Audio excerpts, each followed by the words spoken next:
तो आप सबको शबा शालोम शालोम। यहोवा आपको बहुत सारी आशीषें और बरकतें दे।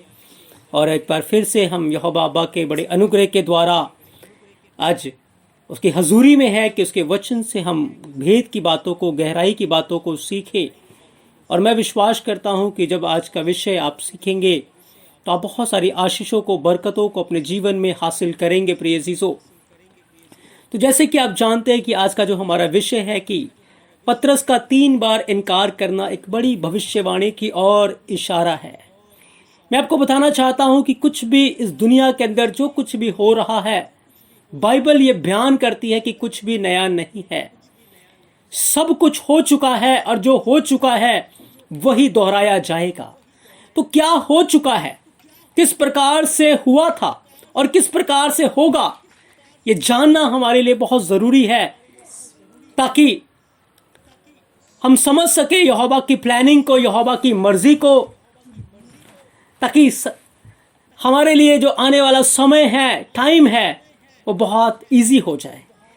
क्योंकि जब तक वचन के गहराई, वचन के भेदों से हम अनजान रहेंगे प्रिय अजीजों, तब तक हम सोए हुए हैं।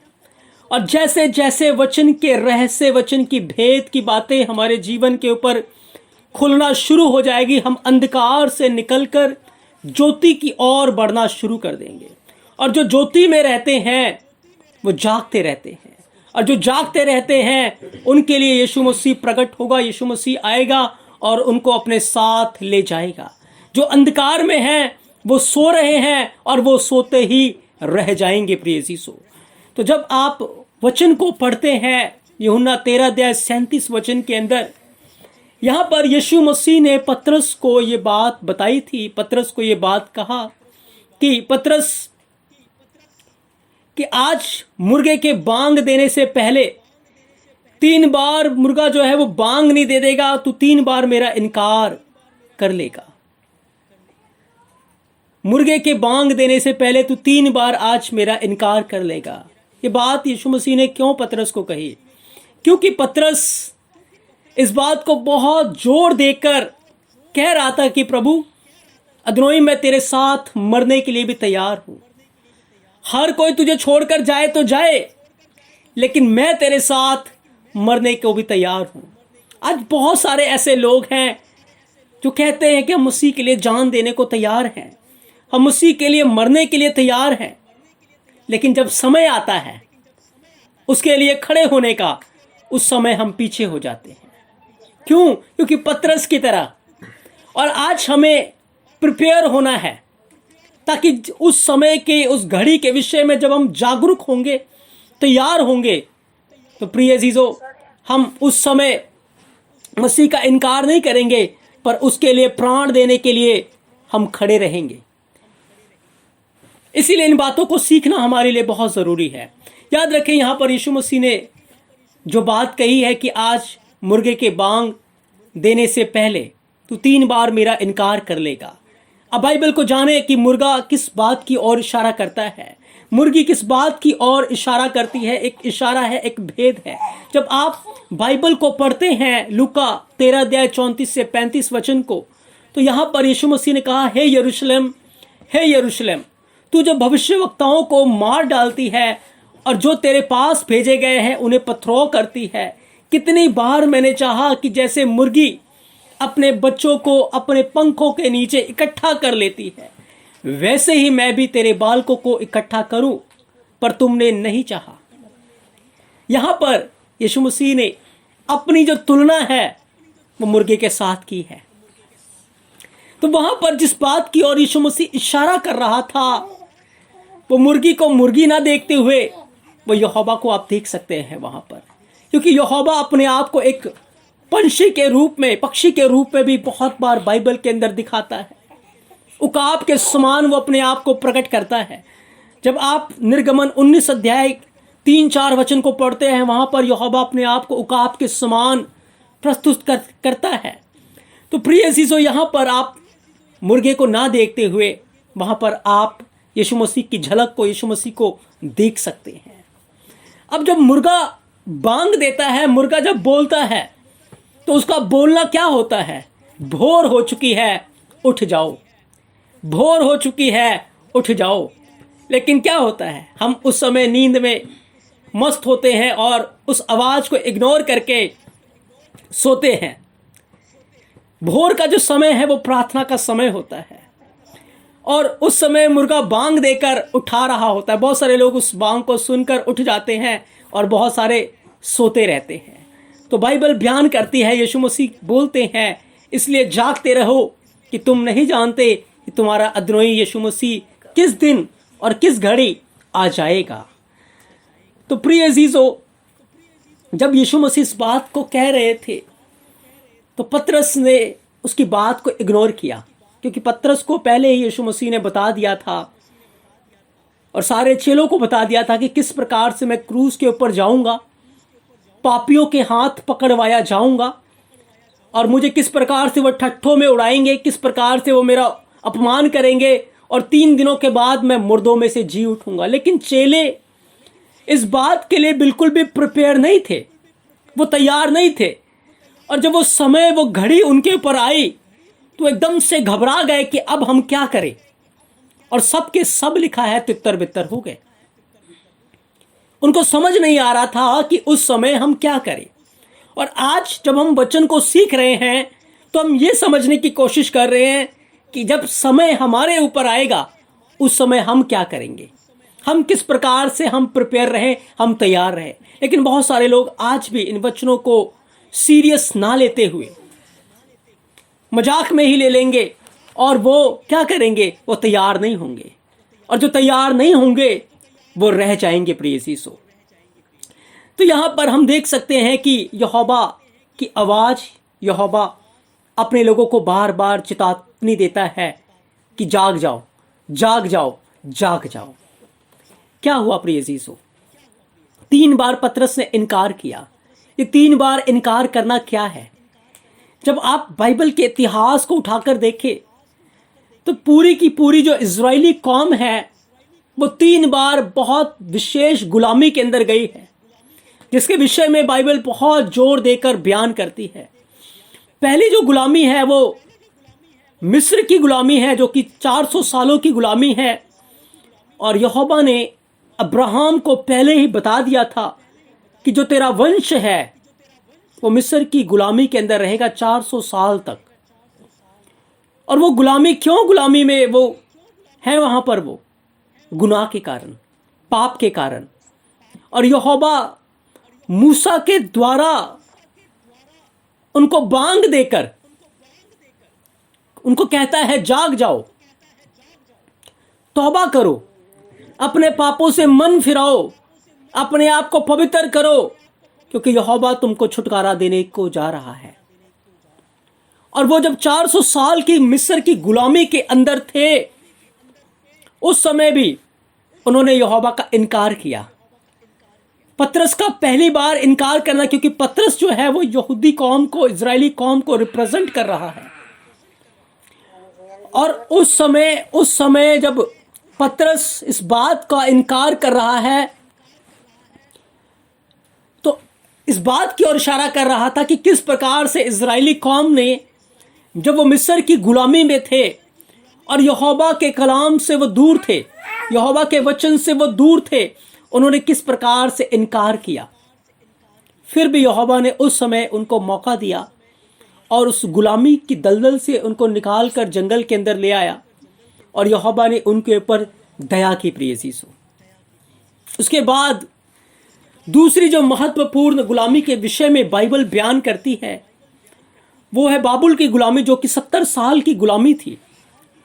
और 70 साल की गुलामी के अंदर क्या हुआ था कि यिर्मयाह नबी को यहोवा ने खड़ा किया और यिर्मयाह नबी ने बताया था कि तुम गुलामी में जा रहे हो, क्योंकि वो गुनाह में सो रहे थे। और यिर्मयाह के द्वारा यहोवा बांग देकर उनको जगाने की कोशिश कर रहा था, लेकिन वो लोग नहीं जागे। वहां भी उन्होंने यहोवा की तोरा का, यहोवा की व्यवस्था का दूसरी बार इनकार किया और दूसरी बड़ी गुलामी के अंदर वहां पर वो चले गए। प्रिय यीशु, क्या हुआ? उस गुलामी के अंदर जाकर वो गुनाह में गिरे। बहुत सारे यहूदी लोग, बहुत सारे इजरायली लोग, और उन्होंने बहुत सारा नुकसान उठाया। 70 साल की वो गुलामी थी। क्या हुआ?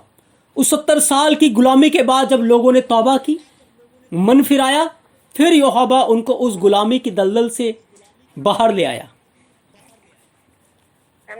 उसके बाद भी लोगों ने अपने पापों से मन नहीं फिराया, लेकिन फिर से वो गुनाह के अंदर लौलीन रहे, पाप के अंदर वो लौलीन रहे, गुनाह के अंदर वो लौलीन रहे। और उसके बाद क्या हुआ? तीसरी बड़ी गुलामी इजरायलियों के ऊपर आ गई। ये तीसरा इनकार था, क्योंकि फिर उन्होंने यहोवा का इनकार किया, उसके वचनों को उन्होंने तोड़ा, उसकी आज्ञाओं को तोड़ा, उसकी कमांडमेंट्स को तोड़ा। और उसकी कमांडमेंट्स को तोड़ने के बाद यहोवा ने उनको रोमन हुकूमत की गुलामी के अंदर भेज दिया। और ये जो हुकूमत थी, बाइबल बयान करती है कि ये जो गुलामी थी सबसे खतरनाक, सबसे ज्यादा भयंकर ये गुलामी थी। और ये वो राज्य था, ये वो गुलामी थी जिन्होंने यहूदियों को चूर चूर कर डाला। क्या हुआ था प्रिय यीशु? ये तीसरा इनकार था यहूदी जाति का। जब पहली गुलामी थी, यहोवा ने मूसा को भेजा। जब दूसरी गुलामी आई, यिर्मयाह आया, दानियल आया। लेकिन जब तीसरी गुलामी में वो गए, तो खुद ब खुद यशवह मसीह आ गए उनको जगाने के लिए कि जाग जाओ, अपने गुनाहों से तौबा कर लो, अपने पापों से मन फिरा लो, नहीं तो नाश हो जाओगे। और क्या हुआ? जैसे कि यीशु मसीह ने पतरस को बताया था कि आज मुर्गे की बांग देने से पहले तू 3 बार मेरा इनकार कर लेगा। ये बातें इशारा कर रही थी, क्योंकि इजरायली 3 बार यहोवा का इनकार कर चुके थे। और यहोवा उनको एक बड़ी गुलामी के अंदर ले जाकर उनको चेतावनी दे रहा था कि जाग जाओ, जाग जाओ, जाग जाओ। उसके बाद उनको मन फिराना था। ये फाइनल वार्निंग थी, ये फाइनल चेतावनी थी। लेकिन क्या हुआ प्रिय यीशु? यहूदी जाति ने मन नहीं फिराया। जब पतरस ने इनकार किया 3 बार, और जैसे ही उसने मुर्गे की आवाज को सुना, उसको यीशु मसीह की बातें याद आई। और उस समय वो फिरा, उस समय उसने तौबा की और वो बच गया। यूहन्ना प्रिपेयर था, यूहन्ना तैयार था, और यूहन्ना यीशु मसीह के साथ क्रूज के पास खड़ा हुआ था। यीशु मसीह को प्यार करता था। क्या हुआ था? यीशु मसीह क्रूज के ऊपर एक फाइनल चेतावनी, एक फाइनल बांग पूरी यहूदी कौम को, इजरायली कौम को वो दे रहे थे। और ये फाइनल था कि जो कोई उस बांग को, उस चेतावनी को स्वीकार करेगा और अपने पापों से मन फिरा लेगा, वो बच जाएगा, वो नाश नहीं होगा। लेकिन क्या हुआ? उस समय भी इजरायली कौम ने, यहूदी कौम ने यहोवा का इनकार कर दिया, यहोवा को ठुकरा दिया। और क्या हुआ? ये जो तीसरी गुलामी थी, तीसरी जो हुकूमत थी, ये तीसरी गुलामी के अंदर जो इजरायली लोग थे, 70 एडी के अंदर सब कुछ तहस नहस कर दिया गया, मंदिर को उजाड़ दिया गया। और जितने यहूदी उस समय इजराइल के अंदर थे, इतिहास बताता है 700,000 यहूदी, यानी कि 7 करोड़ यहूदियों को नाश कर दिया गया। बहुत बुरी तरह से, बहुत भयानक रीति से उनके लहू को नदी के समान बहाया गया। जब उनको मार रहे थे, उनके लहू जो है वो नदी के रूप में बह रही थी। हर जगह खून ही खून था, खून ही खून था, और बहुत भयंकर दशा थी। उनको जिंदा पकड़ते थे और दीवार के साथ उनको, दीवारों को खड़ी करके दीवार के अंदर ही उनको बंद कर देते थे, और वो घुट घुट के मरते थे। जानवर की खाल को लेकर क्या करते थे? इंसान को अंदर डाल देते थे और जानवर की खाल को फिर सिलाई कर देते थे, और जैसे जैसे वो खाल सुकड़ती थी, इंसान सुकड़ता जाता था। इतनी भयंकर सजा, इतनी भयंकर क्रोध यहोवा का उनके ऊपर आ गया था। क्यों ये बातें हुई? क्योंकि वो जागे नहीं थे। यहोवा ने बांग दी, यहोवा ने कहा जाग जाओ, चेतावनी दी जाग जाओ, लेकिन वो नहीं जागे प्रिय चीजों, और यहोवा का भयंकर क्रोध उनके ऊपर आ गया। उस समय लोग इस प्रकार से, यहूदी जाति जो है वो नाश की ओर बढ़ी, और उस समय वो यहोवा से दूर हो गए। दूर हो गए उसकी उपस्थिति से, उसके जलाल से, उसकी हजूरी से प्रिय यीशु। अब ये जो घटनाएं आपने सुनी है ये इतिहास है, लेकिन ये सारी बातें एक बार फिर से फ्यूचर में दोहराई जाएंगी। किस प्रकार से दोहराई जाएंगी मैं आपको बताना चाहता हूं। बाइबल बयान करती कि जो कुछ भी हो रहा है पहले यहूदी जाति के ऊपर, फिर यूनानियों के ऊपर और फिर अन्य जातियों के ऊपर आएंगी। जो हुआ था वही होगा, इतिहास दोहराया जाएगा। 3 चांस यहूदी जाति को मिले हैं। यहोवा उनको कहता रहा जाग जाओ, जाग जाओ, जाग जाओ। और हमें भी 3 चांस मिले हैं। याद रखें 2000 साल अन्य जातियों को अनुग्रह के मिले और यहोवा अपनी आत्मा के द्वारा कहलाता रहा जाग जाओ, जाग जाओ, जाग जाओ। बहुत सारे लोगों ने गुनाह में दम तोड़ दिया। गुलामियां आपने बहुत देखी होंगी। हमारा भारत देश जब गुलामी के अंदर था, उस समय लोग गुलामी के अंदर जी रहे थे। वो भी एक गुलामी था, उससे पहले भी बहुत बार गुलामी थी। लेकिन मैं आपको बताना चाहता हूं, जैसे रोम की हुकूमत की गुलामी उठी थी वो लोहा था, अब लोहा और मिट्टी मिलेंगे और एक ऐसी गुलामी की जंजीर आने वाली है जो जैसे उस समय यहूदियों को कुचला था, एक बार फिर से पूरी मानव जाति को कुचलने के लिए वो हुकूमत खड़ी हो जाएगी प्रिय यीशु। और यीशु मसीह अपनी आत्मा के द्वारा, जब आप प्रकाशित वाक्य 22 अध्याय 7 वचन को, 14 वचन को और उसके 21 वचन को पढ़ते हैं, एक ही बात यीशु मसीह ने कहा, देख मैं शीघ्र आने वाला हूं, मैं शीघ्र आने वाला हूं, मैं शीघ्र आने वाला हूं। 3 चेतावनियां हैं। हम जिस पीरियड में चल रहे हैं वो 3rd है, आखिरी पीरियड है और हमें जागना है प्रिय यीशु। क्योंकि अगर इस फाइनल चेतावनी में लोग नहीं जागेंगे तो क्या होगा, जो अंतिम हुकूमत उठ चुकी है ये गुलाम बना लेगी लोगों को, हर कोई गुलाम बन जाएगा।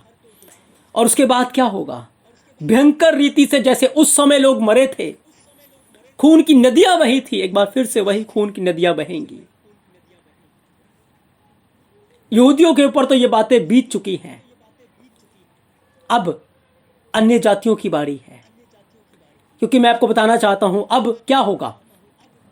जैसे उस समय यीशु मसीह ने, जो चेले भटक चुके थे, चेले चले गए थे, एक बार फिर से आकर उनको बचाया, उनको उद्धार दिया। और उस समय क्या होगा कि सारा वर्ल्ड जो है, जो एक वर्ल्ड हुकूमत उठेगी, वो इज़राइल से युद्ध करने के लिए जाएगी। और उस समय यहोवा खुद उतरेगा उनसे लड़ने के लिए, उनको सजा देने के लिए। लेकिन उससे पहले एक भयानक कलेश, जैसे उस समय हैकल को उजाड़ दिया गया था, हैकल को बर्बाद कर दिया गया था, एक बार फिर से जो हैकल बन रही है उस हैकल को भी उजाड़ा जाएगा, उस हैकल को भी अपवित्र किया जाएगा। और ये सारी घटनाएं बहुत शीघ्र घटित होने वाली है। हमारे लिए ये बातें चेतावनी है, कहीं हम पतरस की तरह 3 बार इनकार न कर बैठे। हो सकता है अब तक हमने अपने कामों से, अपने जीवन के द्वारा, अपने वस्त्रों के द्वारा, अपने चाल चलन के द्वारा, अपनी बातों के द्वारा यीशु मसीह का इनकार किया होगा। क्योंकि यीशु मसीह ने कहा, यदि तुम मुझसे प्रेम करते हो तो मेरी आज्ञाओं का पालन करोगे। यीशु मसीह ने कहा कि तुम आपस में जब प्रेम रखोगे तो इसी से लोग जानेंगे कि तुम मेरे चेले हो। और यदि हम आपस में प्रेम नहीं रख रहे तो इसका अर्थ है हम चेले नहीं हैं। तो जब हम उसके चेले नहीं हैं तो हम इनकार कर रहे हैं यीशु मसीह का। यीशु मसीह ने कहा, जो कुछ भी तुम एक दूसरे के साथ करते हो तुम मेरे साथ करते हो। यीशु मसीह ने इन सारी बातों को हमें बताया है। बहुत बार हम अपने कामों से, अपनी बातों से, अपने जीवन के द्वारा, अपने चाल चलन के द्वारा, अपने वस्त्रों के द्वारा हम यीशु मसीह का इनकार कर देते हैं, क्योंकि हम दिखाते हैं कि हमें मसीहत नहीं है, हमें यीशु मसीह नहीं है, और हम वहां पर यीशु मसीह का इनकार करते हैं। पतरस की तरह, याद रखें पतरस तैयार नहीं था, पतरस जोश के अंदर था। पतरस बहुत जोश में था कि यीशु मसीह मैं तेरे लिए जान देने को भी तैयार हूं। हो सकता है हम बहुत जोश में हो, हमें बहुत कॉन्फिडेंस हो कि यीशु मसीह हमें स्वर्ग लेने के लिए आ रहा है, ले जाएगा वो, हम रैप्चर में उठा लिए जाएंगे। लेकिन जरा आज अपने जीवन के ऊपर गौर करें, ठंडे होकर सोचें, क्या मेरे वस्त्र, क्या मेरी आज्ञाकारी, क्या मेरा जीवन यीशु मसीह को प्रेजेंट कर रहा है? क्या मुझ में मसीह नजर आ रहा है? क्या मेरी बातों में, मेरे कामों में, मेरे जीवन में यीशु मसीह नजर आ रहा है? हमें गौर करने की जरूरत है प्रिय अजीजों। हमें अपने जीवनों को जांचने की जरूरत है। यदि हम तैयार नहीं रहेंगे तो याद रखें, यीशु मसीह चोर की मानद आ जाएगा और फिर हम यही रह जाएंगे। और फिर जो हुकूमत उठी हुई है वो रौंद डालेगी। वचन कहता है वो पीस देगी, क्योंकि उसको फिर से वैसे ही अधिकार, जैसे कि रोम की हुकूमत को अधिकार मिला था, इस हुकूमत को भी वैसा ही अधिकार मिलेगा। और इसके पास 3.5 साल का वक्त होगा। उस समय के दौरान ये पीस डालेगी पवित्र प्रजा को, लोगों को, मसीहों को। अगर हम तैयार होंगे तो हम यीशु मसीह के साथ खड़े रहेंगे। यदि हम तैयार नहीं होंगे तो अचानक इनकार कर बैठेंगे, क्योंकि अब भी हम अपने कामों से, अपनी बातों से, अपने चाल चलन से इनकार कर रहे हैं। आज बहुत सारे लोग हैं जिनका जीवन गुनाह के अंदर है, पाप के अंदर है। लोगों की नजरों में तो बहुत ठीक है, लेकिन अंदर ही अंदर वो गलत चीजों का शिकार है, गलत लतों का शिकार है, गलत चीजों का शिकार है। प्रिय अजीजों, समय आ चुका है, हमें जागना है, क्योंकि यदि अब हम नहीं जागेंगे तो फिर हमेशा के लिए सो जाएंगे। और याद रखें, आग और गंधक की झील तैयार है। जो दास यीशु मसीह ने कहा सो रहा था, क्या हुआ? स्वामी आया, उसको पकड़ा गया, जहां रोना और दांतों का पीसना है वहां पर उसको डाल दिया गया। प्रिय अजीजों, इसलिए आज हमें अपने जीवन के ऊपर गौर करने की जरूरत है। हम कहां पर हैं? कहीं हम पतरस की तरह तो नहीं, या हम यूहन्ना की तरह हैं जो सच में यीशु मसीह को प्रेम करता है, जो सच में यीशु मसीह के साथ रहता है, यीशु मसीह के साथ खड़ा था। और वो जब यीशु मसीह क्रूस के ऊपर था तब भी वो यीशु मसीह के साथ खड़ा था।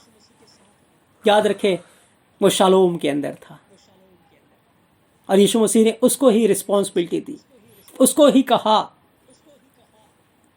उसी को यीशु मसीह सबसे ज्यादा प्यार करता था, जो यीशु मसीह के साथ खड़ा था। आज हम कहां पर हैं प्रिय अजीजों? हमें अपने जीवनों के ऊपर गौर करना है। समय बहुत निकट है, कभी भी कुछ भी हो सकता है। हमें तैयार रहना है, हमें अपने जीवनों को तैयार रखना है कि जैसे ही आमद हो, जैसे ही हो सकता है लोग हमें तलवार लेकर मारने के लिए आ जाएं, लोग हमारा विरोध करने के लिए आ जाएं। यीशु मसीह ने स्मुरना की कलीसिया को कहा, शैतान तुम्हें 10 दिन तक जेल खाने में रखने पर है, प्राण देने तक विश्वास योग्य रहो तो तुम्हें जीवन का मुकुट मिल जाएगा। चाहे कैसे भी हालात हो, कैसी भी परिस्थिति हो, यदि आज आप प्रार्थना और वचन में दृढ़ हैं, यदि मसीह आपके अंदर नजर आ रहा है, तो याद रखिए आप उस कठिन समय में खड़े रहेंगे। यदि आज ही आप अपनी कामों से, अपनी बातों से, अपने जीवन से उसका इनकार कर रहे हैं, तो प्रिय अजीजों फिर आप उस समय भी उसका इनकार करेंगे, आप खड़े नहीं रह पाएंगे। क्यों चेले भटक गए? क्योंकि उनके अंदर जेलसी थी। वो एक दूसरे से बड़ा होना चाहते थे, वो भटक गए। इसीलिए वो भटक गए। जब मसीह को पकड़ लिया गया वो तितर बितर हो गए। लेकिन जब वो प्रेम करने लगे, पवित्र आत्मा से परिपूर्ण होने लगे, तो आगे जाकर देखते हैं कि वो मसीह के लिए मरने को तैयार थे। प्रिय अजीजों, आज अपने जीवन को जांच कर देखें, क्या मोहब्बत आपके अंदर है या नफरत है? क्या जेलसी है या प्रेम है? यदि प्रेम है तो आप प्रेम में बने रहेंगे, प्रेम में बढ़ते चले जाएंगे। और प्रेम में जब आप बने रहेंगे तो आप मसीह के चेले हैं, तभी आपके जीवन से यीशु मसीह नजर आएगा। प्रिय अजीजों, तो इसलिए आज के वचन से हमने पतरस के जीवन को जब देखा है, तो पतरस का जीवन हमारे लिए एक चेतावनी है। जो इतिहास के अंदर घट चुका है वो एक बार फिर से फ्यूचर में दोहराया जाएगा। हमें तैयार रहना है प्रिय अजीजों, हमें तैयार रहना है। अपने क्रूस उठाकर हमें यीशु मसीह के पीछे पीछे चलना है। तो यहोवा बाबा आज अपने इस पवित्र वचन के द्वारा आपको बहुत सारी आशीषें और बरकतें दे। आप सबको शबा शलोम। आमीन। तो आप सब